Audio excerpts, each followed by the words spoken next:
Second Samuel chapter 15 isihloko kwambuka kuka-Absalom. Ukwambuka ka-Absalom, ukuhlubuka ka-Absalom ngamamazwi.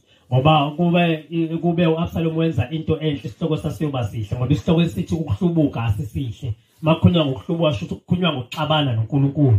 Ngoba ukuhlubuka umoya wamadimoni, umoya kaSathane, umoya womkhathi, umoya ophakama, umoya ongathobeli umuntu. Umuntu ohlubukayo uphakeme. Usuke ehlubuka ngomoya okuphakama before ahlubuke kunezinto ezirong aziboniswe uSathane ezimenza ukuthi yena abone ukuthi ungcono kunalaba abaholwayo kulowo mbuso, abone ukuthi ungcono futhi kunalaba abaholayo, abone ukuthi yena angenza kangcono kunalowo misiwe ukuthi ahole.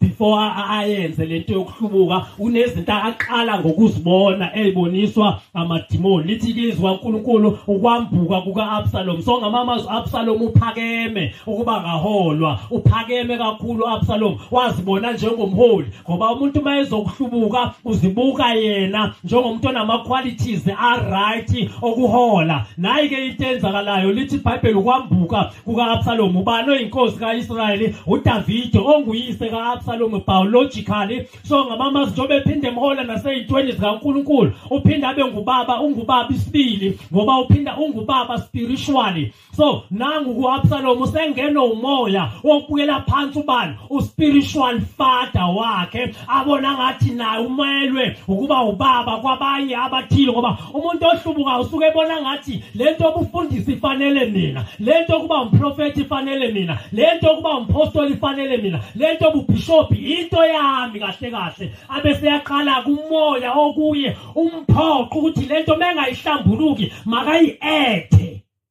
Ukwambuka kuka-Absalom. Verse 3. Wathi u-Absalom kuye, bheka izindaba zakho zinhle zilungile, kepha kukho umuntu obekwe inkosi ukuba kuzwe. U-Absalom wahlala egeyithini. Makufika umuntu eze nendaba ezokwehlulelwa maqondana nodaba lakhe. U-Absalom uthi indaba zakho zinhle zilungile. Uthi kodwa akekho umuntu obekiwe inkosi. Nanka kamanga oqala ngifuna sidile nawo. Umoya wokuhlubuka osowafakile ku-Absalom. Uthi akekho umuntu kodwa ukhona uyise ubekiwe uNkulunkulu. Uthi uDavid, uthi u-Absalom akubekwanga, akukho umuntu. So ngamamazwi uNkulunkulu ubedlala mebeka uDavid ebehlweni ka-Absalom. Abo-Absalom bambuka nje spiritual father. Bambona ukuthi ubuthakathaka lapha nalapha ngamamazwi ufana nomuntu ongekho. Yingakho abanye u-Absalom banesibindi sokuthi u-Absalom okhona ngoba zonke ihlubuka amagamazo abo-Absalom. U-Absalom uyabuka ukuthi mayebeshumayela no spiritual father wakhe, abuka Absalom athi kuye kwaphenduka abaningi kunabaphendukile kushumayela ubaba wami. Ngamamazwi akufana nongekho nakimi. Yiyona into ayisho Absalom ukuthi akukho umuntu, khona izinto azenzayo Absalom noma sibona athi mayiqhathalisa abona ukuthi maqondana nobukhona bukababa kufana nokuthi akukho umuntu. Umoya ukuhlubuka ukuthi akukho umuntu. Mekwashumayela la kade kushumayela khona spiritual father wakhe kwangaphenduka abantu ngaleso sikhathi libahlabile kodwa izwi efika yena esefakaza bephenduka laba abahlatshwa izwi noma kushumayele banike sebephenduka uvela bona ukuthi inkunzi malanga lento yini yinja kahle la kimi ngathi ngi-young lion uvela sibone njenge-hungry lion. Aqala u-Absalom asibize nge-soul winner. Abo-Absalom basibiza ngama-soul winners. Esashumayele kwafakaza umuntu oyedwa. Useyophosta la ephosta khona igama lakhe okubhalwe u-soul winner, man of fire, prophetess of God. Mayifike ebandleni ubona ukuthi akukho umuntu. Ukhona umfundisi obekiwe kuwe. Ikinga ungene idimoni lokuhlubuka. Absalom, be careful. Lo moya uzwayo uzokulimaza. Hayi nginamaphupho nceko. Ngiye emaphupheni ngizwa ngifanele ngiyoqala ibandla. Unamanga. Ukhalela ukuba uyinto ongesiyo. Ungenwe. Uhlohlwa amavesi. Ngakho akukho umuntu. ngoba abantu Absalom banezambulo ezingcono kunezendoda ekuzele enkosini. Bese uthi mawubheka ngeso lakho lobudimoni bese uthi akukho umuntu. Ngenxa yokuthi ulinyazwa izambulo, mhlawumbe ulinyazwa imibono, ucabanga ukuthi uwe wedwa namaphupho, kanti nabo banawo ukuthi abatsheni wena utshena bona ngoba vele usubmitha kuye. Bese ubona izinto zenzeka, ucabanga ukuthi ugcobo lwakho, kanti cover oyithola ngenxa yokuseva phansi komgcojo kaNkulunkulu. Bese ngenxa yezinto ezenzekalayo athi uSathane akukho umuntu. Uthi Absalom akekho umuntu obekiwe. Eshe khona uyise uDavide. Uthi wena unendaba ezilungile. Inkinga ibhadi neshwa onalo akukho umuntu ongakunaka.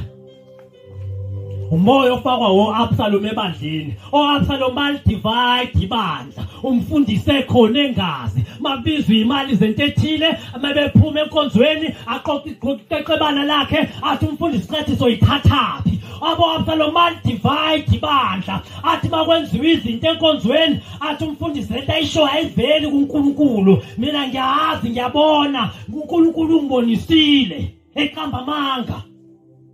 Ngoba ufuna abantu azobazuzela entandweni yakhe okuyintando yamadimoni. Verse elandelayo. Verse 4. uAbsalom wathi futhi sengathi ngingenziwa. Ya naye indaba enkulu. Uthi sengathi ngingenziwa. Uthi wena mfundisi uthi ngicela nginceke usikhonze ngezwi. Into yena afuna ukuyenza uAbsalom uthi ngiyamngcwaba namhlanje upastor. Usuku lakhe lokugcina namhlanje bembuka njengomfundisi. Ngale zambulo enginazo namhlanje ngizobeka itshe ngoba ngifuna ukwenziwa. Futhi omama bala isontweni kusho Absalom enhlizweni yakhe, Absalom besikhathi. Futhi omama bala enkonzweni bathi mina ngingabahola kangcono nakamnandi ngoba nginothando. Dlala izalikwazi ezingena uNkulunkulu. Axwayisa ngazo uPaul athi mayigwenye inganekwane zazo. Uthi namhlanje ngalama revelations engwaphethe ngizongcwaba. Umfundisi akazi ukuthi wenqeke umcelo uyokhonza, kanti inceke inamadimoni ayihlambuluki, kanti inceke ukazi namadimoni awufuna ukuhlambuluka. Ukuthi wena usungena umoya okuyoqala isikhohlo sikaSathane esibukeka njengebandla likaNkulunkulu.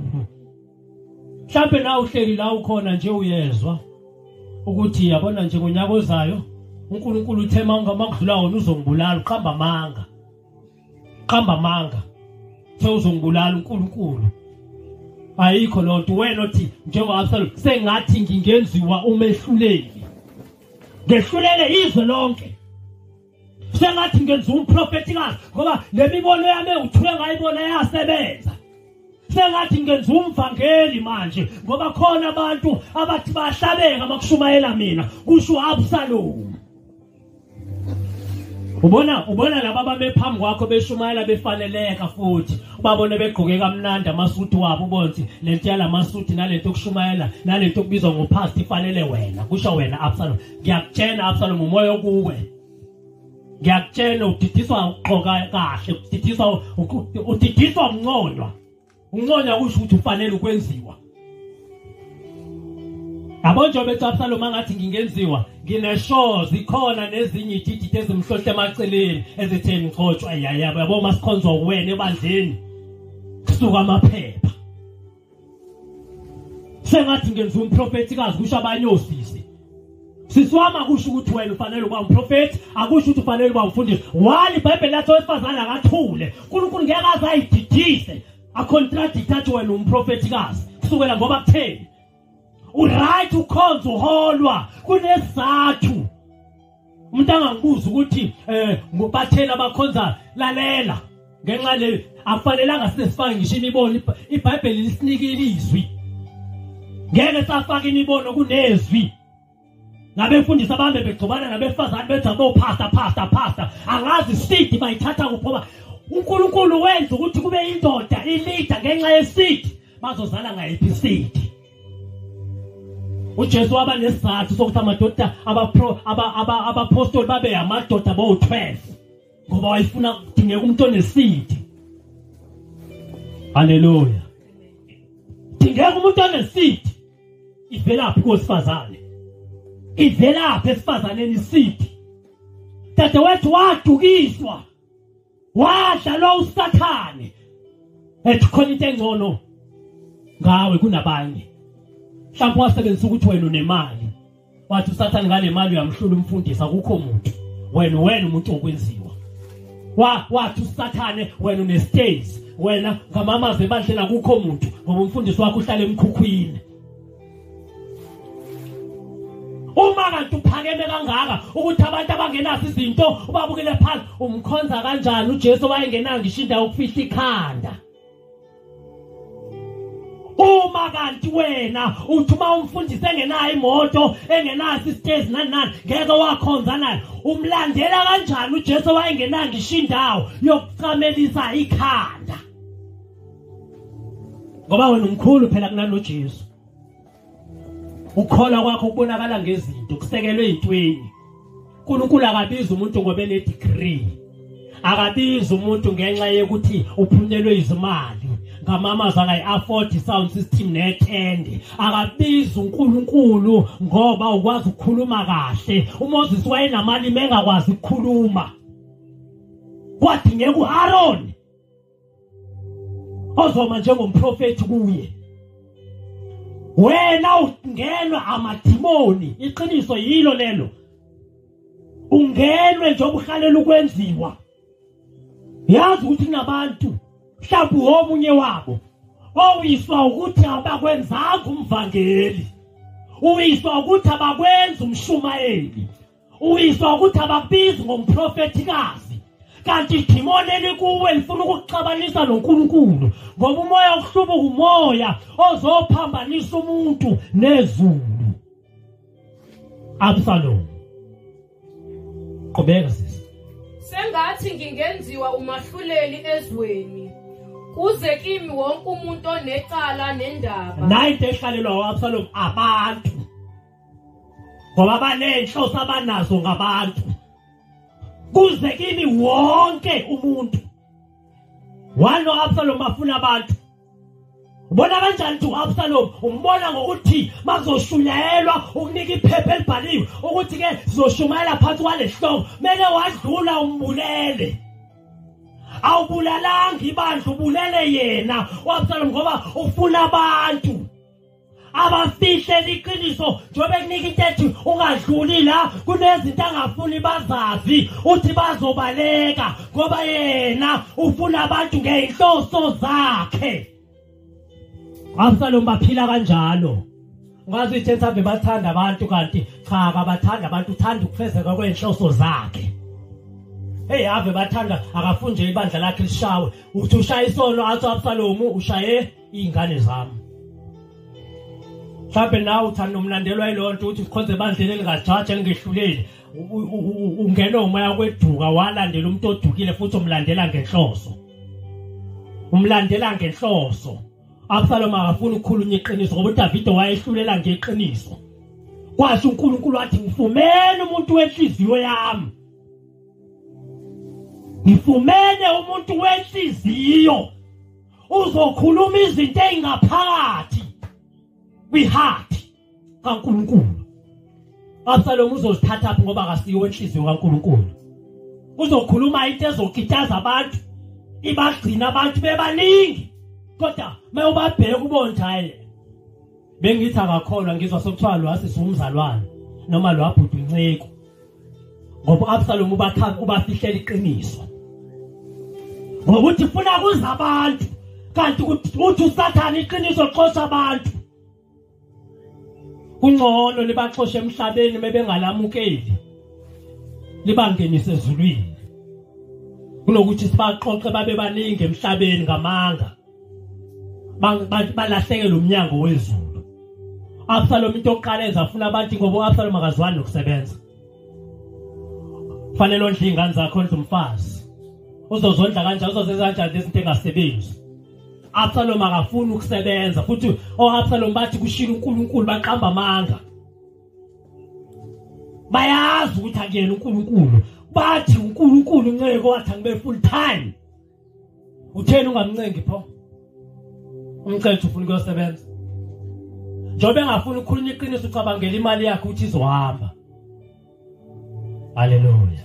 Uma umuntu ebizwe uNkulunkulu ukhuluma iqiniso likaNkulunkulu. Angithi uJesu uthena oyiqiniso. Ungakhuluma kanjani lingapheleliswa iqiniso kodwa ukhonza indoda ogama layo yiqiniso. Absalom unamanga. Absalom unamanga. Absalom unamanga. Akho uNkulunkulu kulento yenzayo. Akekho usonini nanini. Akekho. Khona wena namadimoni akho. Khona wena namadimoni akho. Absalomikazi neduku ekhanda. Khona wena nemimoya yakho engcolile. Dlala ungcola. Ungcolile. Awukholwa ungcolile. Ungcolile. Sengathi ngingenziwa. Ungcola kona lokho. Hamba uyohlambuluka. Hamba uyohlambuluka. Hayi kuma friends kumfundisi wakho mthethe ngingenwa umoya ozongiphambanisa nawe phambanisa noNkulunkulu ngizwa nginenkanuko uba ngathi ngaba nesikhundla la esontweni enze njalo ke Absalom kuseeli ungazulimala ulimaze nabanye verse elandelayo verse 5 kwathi lapho kusondela umuntu kubakhuleke kuye waselula isandla sakhe wambamba wamanga. Makufika umuntu ezokhuleka avela lolu isandla iBhayibheli lesingisi lithi amqabule. Yayibona le ndaba yalokhisi. uJuda Iscariot wathi eyolanda uJesu emthengise itheni wahambisa phambili umlomo usujisile awamqabula qwa wakhala ukhisi esihlathini sika Jesu. Haleluya. Ukhisi wesitha. Ukhisi wokudayisa. Ukhisi wokubulala. Absalom banothando olumangalisayo angaza kuthengela ingubo zonke zogqoka kusuka ekhanda kuyophuma onyaweni. Unezakhe egcwele wardrobe nawe ezixakile. Azokuhlakulisa insimu. Azokwashela izitsha zakhe athi hlala phansi.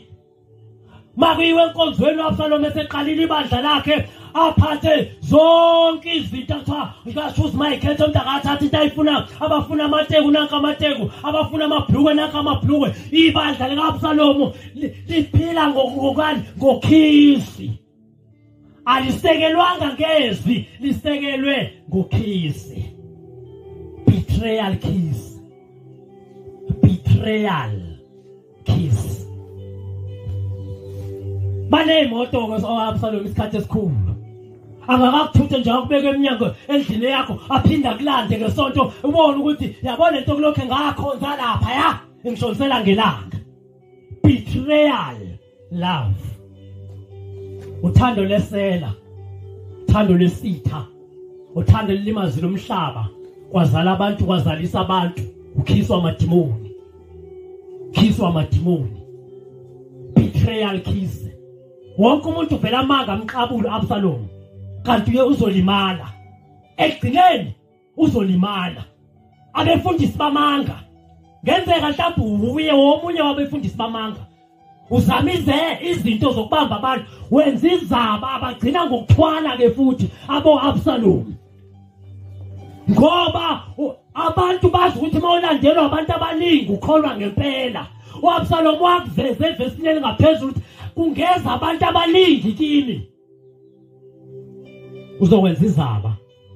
Kunezaba zokubamba abantu abasha, kunezaba zokubamba ogogo, kunezaba zokubamba omkhulu.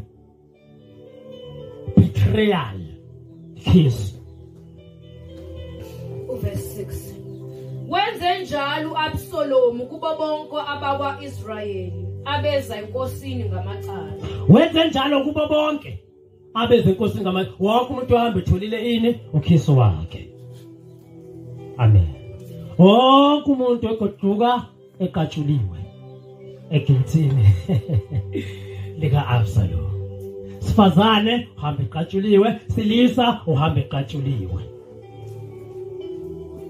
Absalom weba izinhliziyo zabantu bakwa-Israyeli. Weba, inamandla leya. Weba izinhliziyo zabantu bakwa-Israyeli. Isela alizi kungengakweba. uNkulunkulu akabantshontsha abantu uyabaphendukela isela kuye. Kodwa nali isela liyavela liyantshontsha. Weba izinhliziyo zabantu. Ngani ngebetrayal kiss. Balandela Absalom kanti balandela uSathane. Balandela Absalom balandela isihoko. Mhlawumbe womunye wabantu abalandelwayo. Uyisa abantu bakaNkulunkulu ekulahlweni, uyisa abantu bakaNkulunkulu ekubhujisweni, uyisa abantu bakaNkulunkulu esihogweni, emlilweni ovutha kuze kube phakathi. Mhlawumbe womunye wabantu abalandelwa Absalom, nawo womunye wabazolahlwa. Umuntu olandelwa Absalom, be careful. Inhliziyo yakhe intshontshiwe. Intshontshiwe yisela uSathane. Kodwa ungasizakala mawushiwa Absalom. Ngoba Absalom akazwani nokuphenduka yena uyaziwa. Ihlubu kalizwani nokuphenduka. Akuphenduke nina lilandele izihlubu. Ngoba uyabona nje nawe mfowethu la ukhonza khonze lento ekhonzwa lapha ayikho. Kusho wena ngomlomo wakho uthi ayikho. So thina ngoba kusho wena uyayazi ayikho ngempela kodwa usakhonza khona.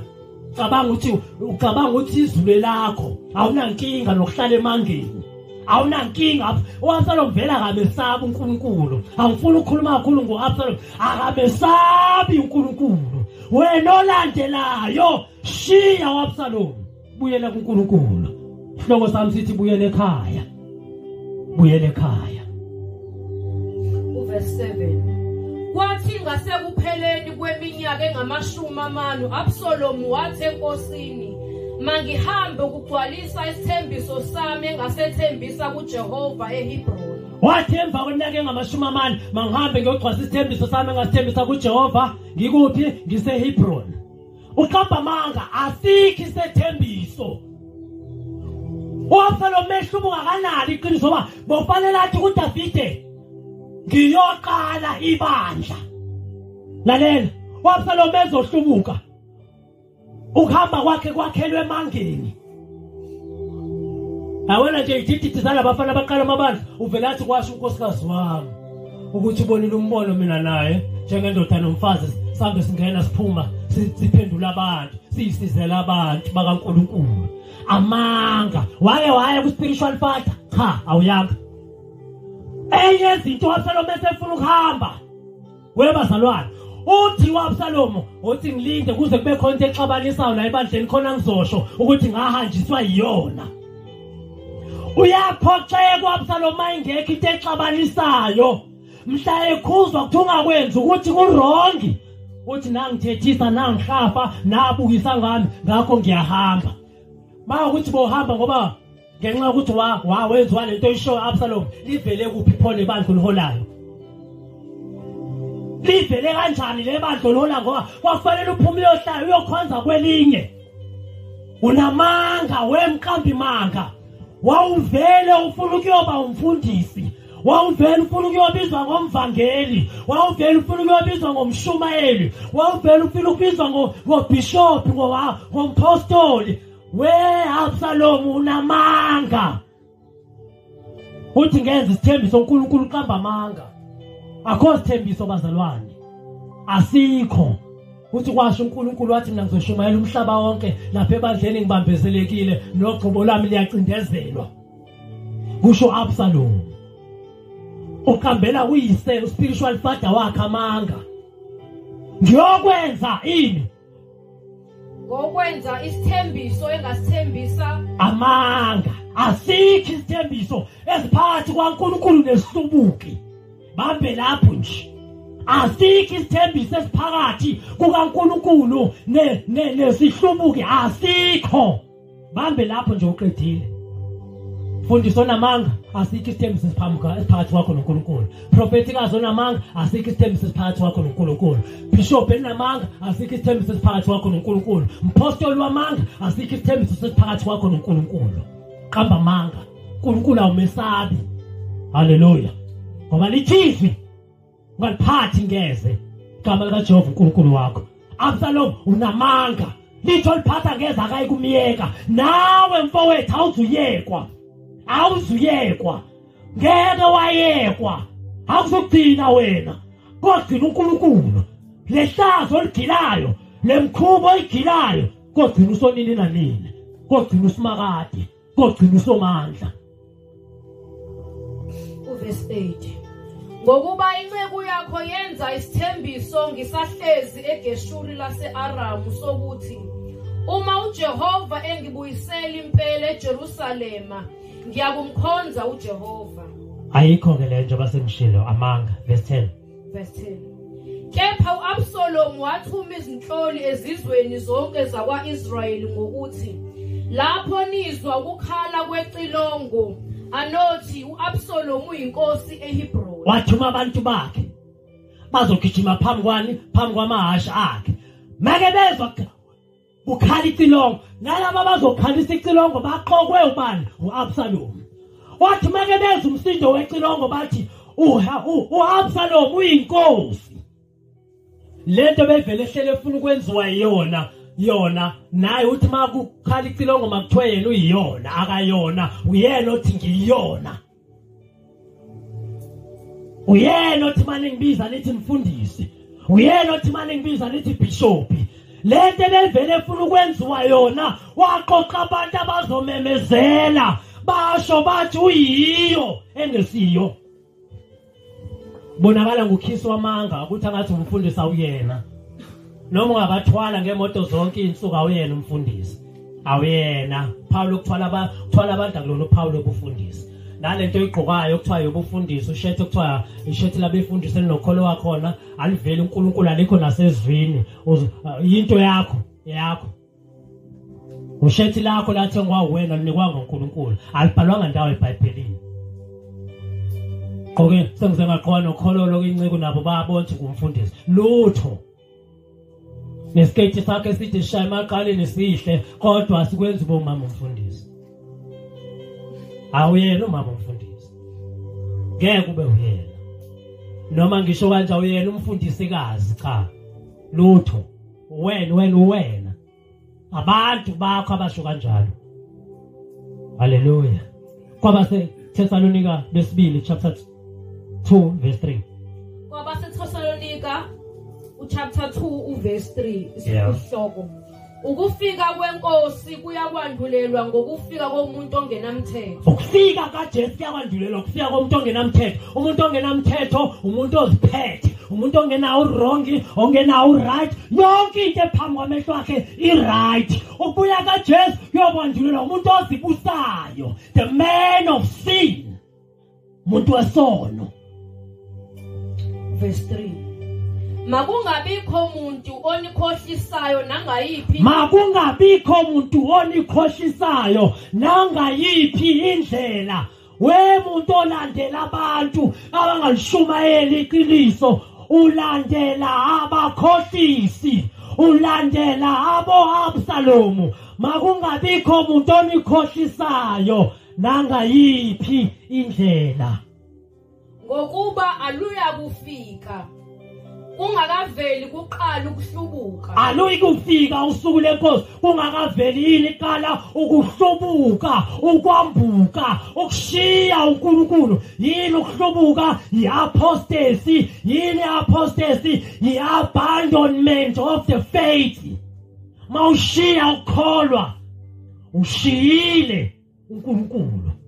Mawuhlubuka woqala ibandla ushiyile uNkulunkulu. Akayi kufika uJesu kungakaveli qala a great rebellion. Isikhathi se-rebellion lesi.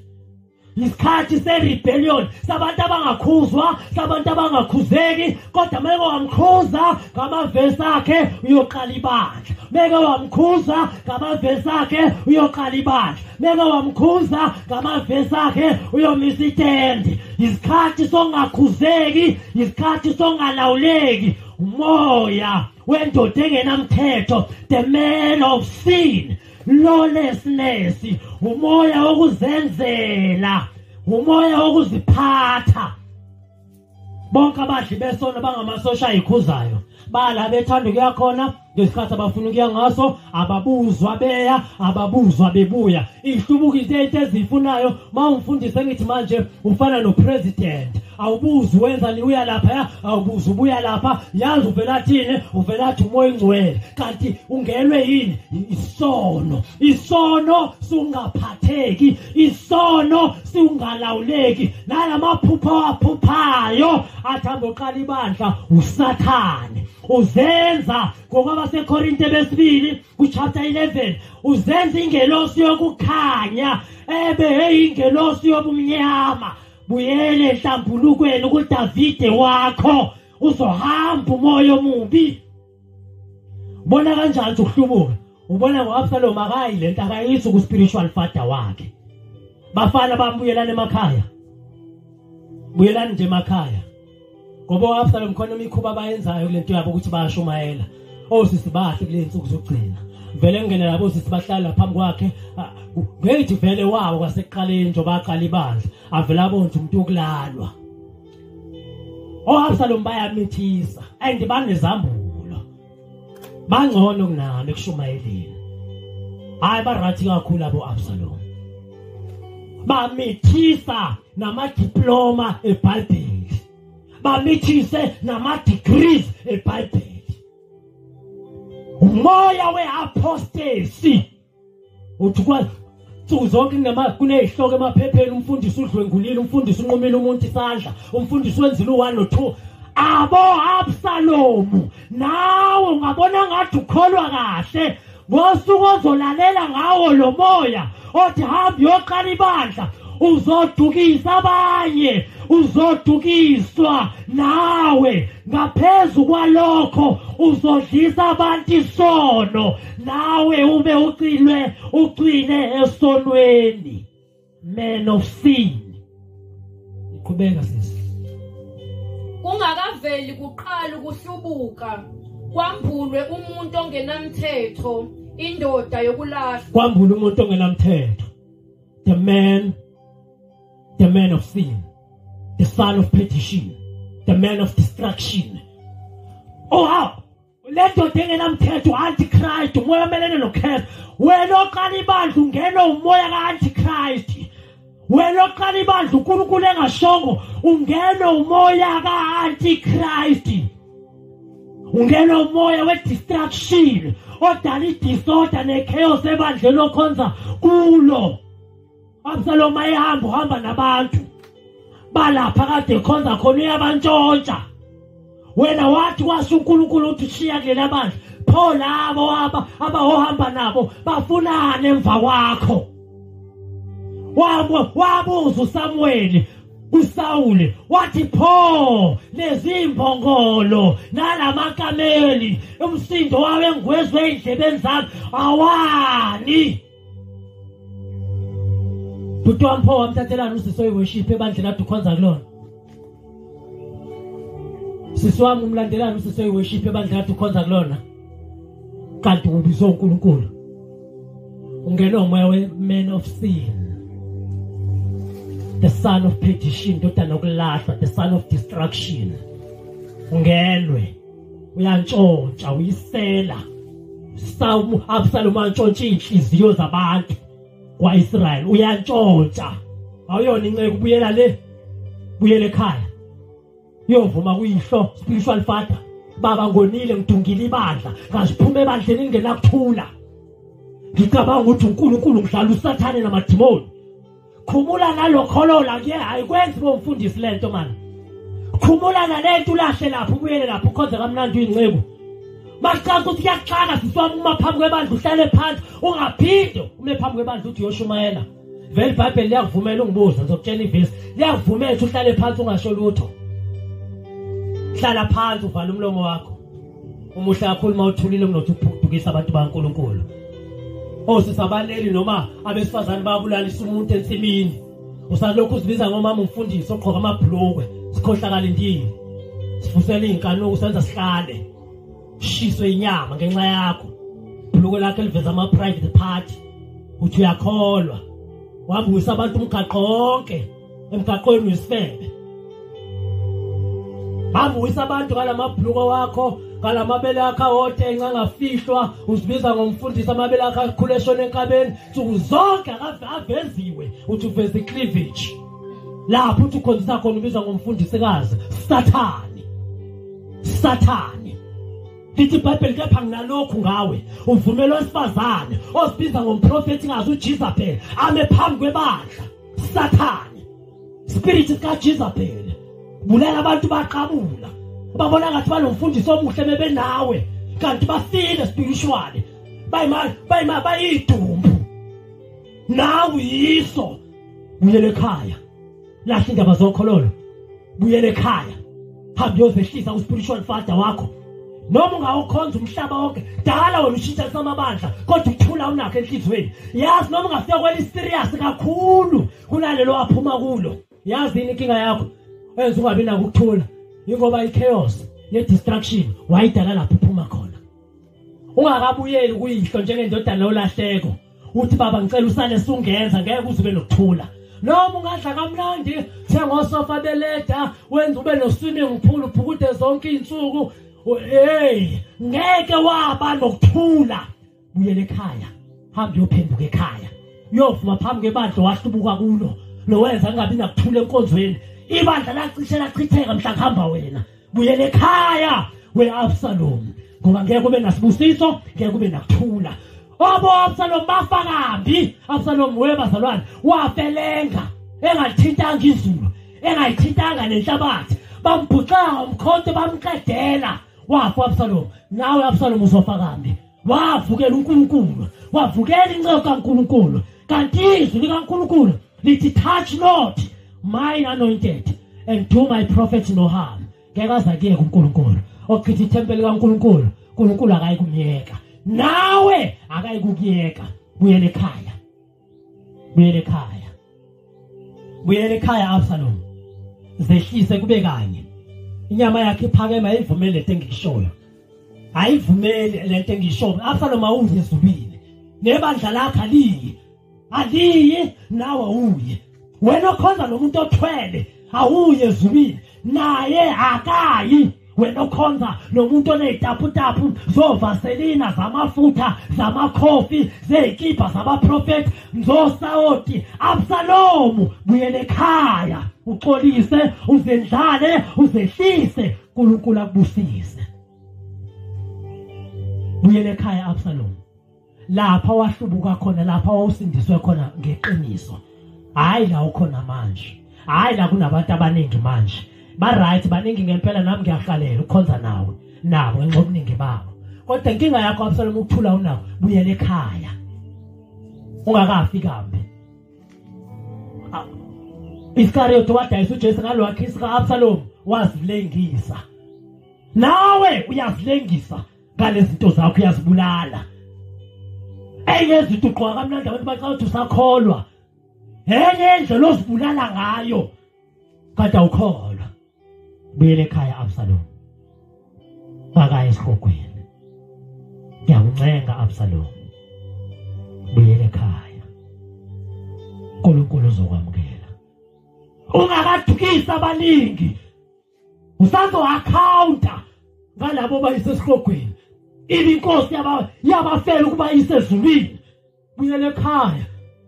Buyele ekhaya. Izulu lilinde wena. Buyele ekhaya. Usengabuya.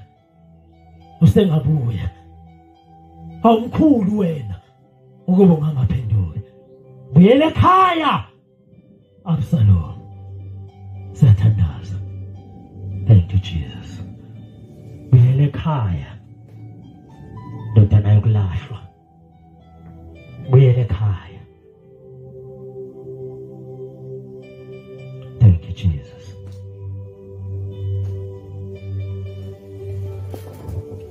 Samuel. Oqala chapter 19.